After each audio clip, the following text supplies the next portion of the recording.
Plus two അക്കൗണ്ടൻസിയിലെ ഏറ്റവും important ആയിട്ട് വരുന്ന ടോപ്പിക്കാണ് സാക്രിഫൈസിങ് റേഷ്യോ കാണുക എന്നുള്ളത്. നമ്മുടെ സെക്കൻഡ് ചാപ്റ്ററിൽ reconstitution of a partnership firm admission of a partner എന്ന് പറയുന്ന ചാപ്റ്ററിലാണ് ഫസ്റ്റ് സാക്രിഫൈസിങ് റേഷ്യോ എന്ന് പറയുന്ന ടോപ്പിക്ക് തന്നെ നമ്മൾ ഡിസ്കസ് ചെയ്യുന്നത്.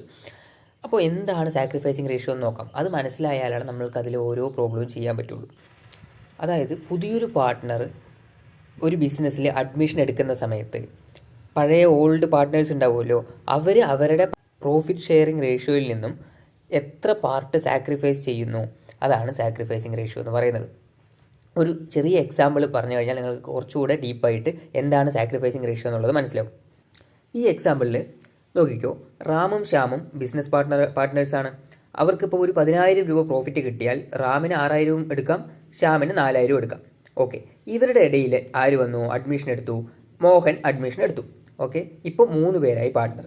ഇതേ സമയം ഇനി 10,000 രൂപ പ്രോഫിറ്റ് കിട്ടുകയാണെങ്കിൽ റാമിന് കിട്ടുന്നത് 4,000, ശ്യാമിന് കിട്ടുന്നത് 4,000, ബാക്കി 2,000 മോഹന് കിട്ടുക. ഓക്കെ, അപ്പോൾ ഇവിടെ ആരാണ് സാക്രിഫൈസ് ചെയ്തിട്ടുള്ളത്? ഇവിടെ റാമല്ലേ സാക്രിഫൈസ് ചെയ്തത്. കാരണം റാമിന് ഓൾറെഡി 6,000 കിട്ടുമായിരുന്നു. മോഹൻ വന്നതിന് ശേഷം ഇപ്പോൾ എത്രയേ കിട്ടുള്ളൂ?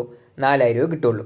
ഓക്കെ, അപ്പോൾ റാം സാക്രിഫൈസ്ഡ് 2,000 റുപ്പീസ് എന്ന് നമുക്ക് പറയാൻ കഴിയും. പക്ഷേ ശ്യാമിന് മുൻപും 4,000 കിട്ടുക, ഇപ്പോഴും 4,000 കിട്ടുക. ഓക്കെ, അപ്പോൾ ശ്യാം ഇവിടെ എന്ത് ചെയ്തിട്ടില്ല? സാക്രിഫൈസ് ചെയ്തിട്ടില്ല. നോ സാക്രിഫൈസ് എന്ന് പറയാൻ കഴിയും. ഓക്കെ, ഇത് എമൗണ്ടിൻ്റെ എക്സാമ്പിൾ വെച്ചിട്ടാണ് ഞാൻ പറഞ്ഞത്. പക്ഷേ നമ്മൾ ക്വസ്റ്റ്യൻ ചെയ്യുന്ന സമയത്ത് റേഷ്യോയിലായിരിക്കും നമ്മൾ ക്വസ്റ്റ്യൻസ് ചെയ്യേണ്ടത്. അത് നമുക്ക് അടുത്ത ക്ലാസ്സിൽ പഠിക്കാം.